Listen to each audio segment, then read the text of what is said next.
tafsir yang benar terhadap peristiwa ini. Karena ini tidak mungkin seseorang segigi ngapain juga dia melakukan memeras seseorang. Dia punya kesibukannya aja sudah begitu banyak. Mustahil dia melakukan hal yang seperti itu. Tapi orang boleh lapor, orang boleh menyatakan ada sesuatu peristiwa. Tapi nanti prosesnya itu bukan dari apa yang dinyatakan oleh penyidik. Kita nanti lihat seperti apa prosesnya. Hukum itu pasti akan berangkat dari asal mula peristiwanya seperti apa. Bagaimana seseorang akan melakukan sesuatu sedangkan dia tidak kenal? Kan masuk kepada niatan. Bagaimana dia punya niat? Tidak mungkin dia punya niat. Kenal saja tidak ada, tidak pernah kenal. Kalau orang tidak pernah kenal, tidak pernah punya niat sama sekali. Itulah namanya mens area-nya itu harus ada di dalam peristiwa. Kami tidak mau masuk terlalu dalam. Yang jelas nih kita tadi sudah telepon saya dan memang benar saya sudah mengirim surat meminta waktu karena Niki sebagai seorang ibu single parent punya anak 3 lagi menjalankan kewajibannya untuk kalau tidak salah lagi bernyanyi atau ada acara yang jelas acara pekerjaan. Respon Kak Niki sendiri bang saat mengetahui dia menjadi tersangka mungkin? Saya kan tidak ketemu dia, cuma telepon. Nanti kalau ketemu saya lihat responnya seperti apa. Kita ada obrolan bang gitu.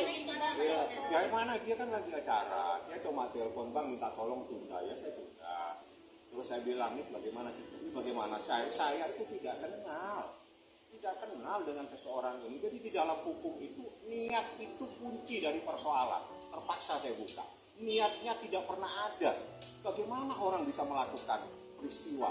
Niat saja tidak ada, kenal aja tidak ada. Bagaimana dia bisa melakukan niat untuk melakukan sebuah perbuatan?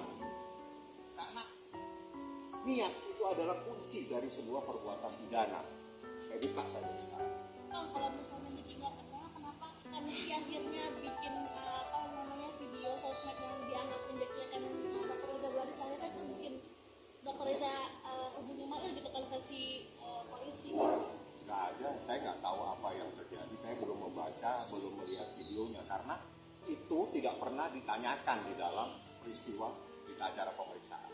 Karena kan awalnya Reza Buaris menghubungi Mail sendiri kan katanya kan jangan katanya, harus ya, buktinya. Iya, maksudnya dalam keterangan dari Pak Kumas kan bilang tidak ada kejadian itu. Yang di dalam berita acara pemeriksaan tidak pernah ada pertanyaan tersebut.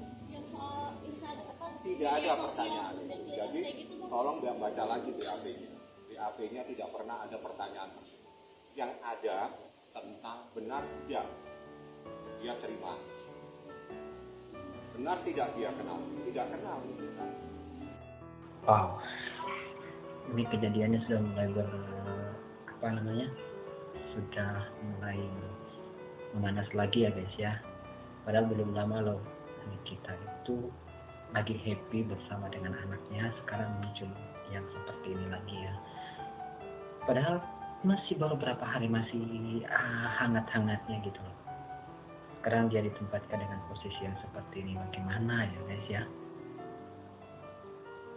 Jadi kalau kita tidak kenal terus tiba-tiba melakukan pemerasan, bagaimana caranya dia melakukan pemerasan? Kenal tidak, niatan di dalam perkara pidana itu yang paling penting. Itu namanya mens area yang paling penting. Tidak punya niat. Kalau tidak kenal ya tidak mungkin ada niatan. Terus bagaimana tiba-tiba ini menjadi sebuah pemerasan dan sebagainya? Yang kedua, ini kan ada persoalan yang lebih penting dari masalah ini. Adalah ada sesuatu dan itu apabila menurut beberapa nanti biarlah itu dari BP POM atau apa, kalau ini adalah sesuatu yang berbahaya itu kan terkait dengan masyarakat yang ada di Republik ini dan itu masyarakat juga harus diselamatkan. Jadi yang lebih penting kita jangan fokus kepada persoalan yang kecil itu, ada yang lebih besar dari persoalan ini, tolong jangan ditutup masalahnya. Ada yang kayak ini nggak usah baca itu, nggak ada di situ, nggak ada di situ, emang nggak ada kok.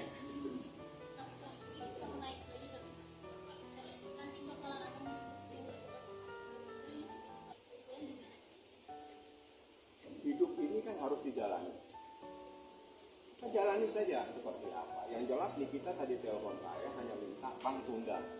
Saya ada di sini, saya lagi menjalankan kewajiban saya karena kalau saya tidak melaksanakan ini saya kena denda. Oke. Sekarang kita bisa sampaikan, kita minta kebijakan kepada pendidik. Ya alhamdulillah. Oh, berarti hari ini kita nggak ikut ya. Jadi makanya press conference-nya itu hanya diwakili oleh kuasa hukumnya, karena memang kita kan orangnya sibuk banget ya guys ya, seorang independent woman. Jadi dia itu banyak pekerjaan, banyak job untuk anak-anaknya ya, untuk kehidupan anak-anaknya. Juga bisa memahami bahwa dia sebagai seorang ibu, single parent, punya anak 3, ada kewajiban dia mencari nafkah. Jadi kita minta waktu sampai hari Senin tanggal 3. Kenapa saya minta waktu sampai tanggal 3? Oh, sampai tanggal 3 guys. Ini sekarang udah tanggal 20. Berarti sampai berapa hari lagi ya? Wait. Sampai tanggal 3. Berarti masih ada sekitar hampir 2 minggu. Ya. 2 minggu. Nah, hari Kamis, hari Jumat itu sudah awal puasa Ramadan. Kita mungkin sibuk dengan persiapan awal Ramadan. Ini adalah bulan yang paling penuh dengan rahmat. Harus kita persiapkan diri kita untuk melaksanakan itu. Bukan kita mempersiapkan diri untuk diperiksa. Kita mempersiapkan diri untuk melaksanakan bulan Ramadan, bulan yang penuh dengan rahmat, bulan yang penuh dengan kasih sayang dan sebagainya. Itu yang kita mau persiapkan, itulah yang mau dipersiapkan ini. Sehingga kita minta waktu sampai tanggal 3. Mohon kebijakan daripada pendidik.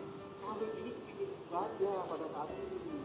Tolong supaya kami tidak fokus dengan persoalan-persoalan. Setelah awal bulan puasa tanggal 3 itu, saya akan minta supaya mungkin. Jadi kenapa ditunda? Satu, karena ada pekerjaan. Kenapa ditunda sampai tanggal 3? Karena kita ada puasa Ramadan. Mungkin ada yang persiapan mau tarawih, ada yang mau kemana kita semua. Ya itu adalah sesuatu yang kita selalu tunggu selama 1 tahun, itu adalah bulan Ramadan. Ya. Itu tanggal 3 itu permintaan dari Niki atau apa?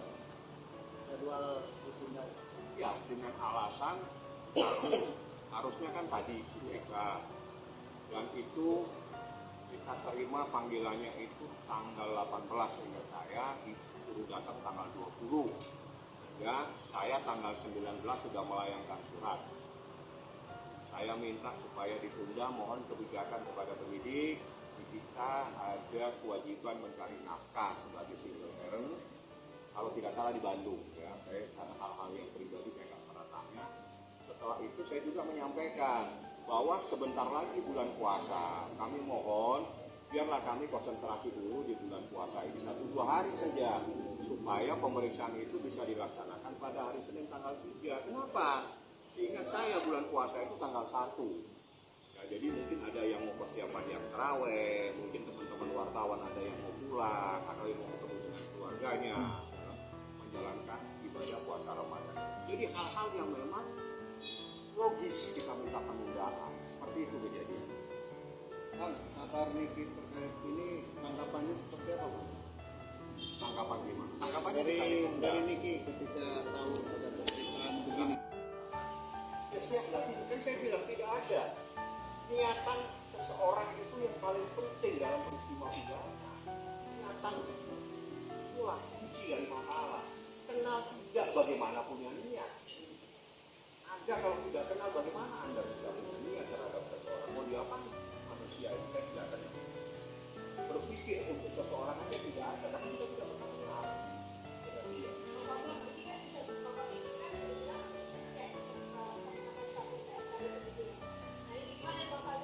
Tanya ke rumah. Tanya ke rumah.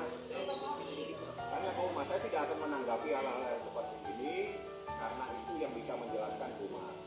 Tanya rumah, kenapa bisa seperti ini? Jangan saya kan bukan pendidik. Nggak boleh saya. Bagus jawabannya nih Pak Fahmi ya. Anda yang kaget. Ya, Kalau anda yang kaget agak tanya ke Umar. Umar saya kaget nih ada begini. Jangan saya yang dihukum. Kayak tadi ya abang bilang pernah nggak pernah gitu. Ini akhirnya ketemu di Pak Kabit ngomong kalau misalnya awal mula kasus ini adalah karena kita MM menjelek-jelekan nama baik korban dan produk milik korban lewat live TikTok dari MM. Itu pesan dari Pak Kabit bang. Tidak ada di berita. Saya berita acara pemeriksaan. Dia tidak baca BAP, saya baca BAP, saya yang dampingi, saya yang tahu, tidak ada pertanyaan. Kan oleh presiden, kita nggak perlu mempersoalkan pasal. Pasal itu ancamannya mungkin ada ancaman hukuman mati di dalam peristiwa tertentu. 10 tahun, 10 tahun, tapi kuncinya bukan di pasal itu, kuncinya di dalam proses seperti apa. Kuncinya juga nanti bagaimana penuntutan, bagaimana. Jadi pasal itu adalah sesuatu yang telah diatur, tapi bukan berarti itu seperti itu. Nah, seperti itulah proses itu. Kang, yang di sana kan sudah membuat sebuah gelar perkara ya. Dari pihak abang sendiri atau Niki ada rencana bikin gelar perkara juga bang terkait kejadian ini? Anda tahu gelar perkara itu apa? Ya artinya kan kemarin mereka dari tim. Oh, Mamma Mia, hebat sekali. Kita baca komen guys. Orang Kak Niki nggak kenal sama Reza. Kok bisa dibilang dia meras? Mantap Pak Wami, bongkar semua. Ayo Pak dibebaskan. Gak mungkin Kak Niki meras. Kak Niki duitnya banyak. Betul Pak, percaya sama Kak Niki. Pak, makanya tolong dinasihatin kliennya. Saya juga sebagai fansnya merasa kok hidupnya seperti ini terus. Banyak loh artis janda single karakter single parents, makanya 1-2 anak satu rating jealous Celine Evangelis saja udah namanya orang mencari nafkah, makanya bekerja sebagaimana profesinya atau artis tak selalu terlibat kasus hukum. Saya kasihan lihatnya, kasihan juga anak-anaknya yang masa depan mereka. Wow, panjang banget. Aku sampai ini untuk baca. Terus miminya suatu hari nanti balas dendam banyak dan kejadian saya itu. Jangan selalu dimaklumi karena itu mencari nafkah dan jangan buruk harap. Kasihan Pak Niki, semoga Niki selalu dilindungi Allah SWT. Terus ini mah jebakan buat Kak Niki, maju terus Kak Niki buat rantas mafia yang abal-abal. Seorang yang udah jadi tersangka harus ada 2 bukti. So NM jadi tersangka karena buktinya udah kuat. Polisi kan tidak mungkin sembarang. Maksudnya apresiasi NM konsumen atau publik jadi pembeli secara cerdas, kincer dan publik jadi tahu sindikat bertahun-tahun menipu isi kandungan klaim. Iya sih, gara-gara ini loh makanya dia itu kan, makanya ada kasus ini si Dokter Reza. Ya begitulah guys ya, kita lihat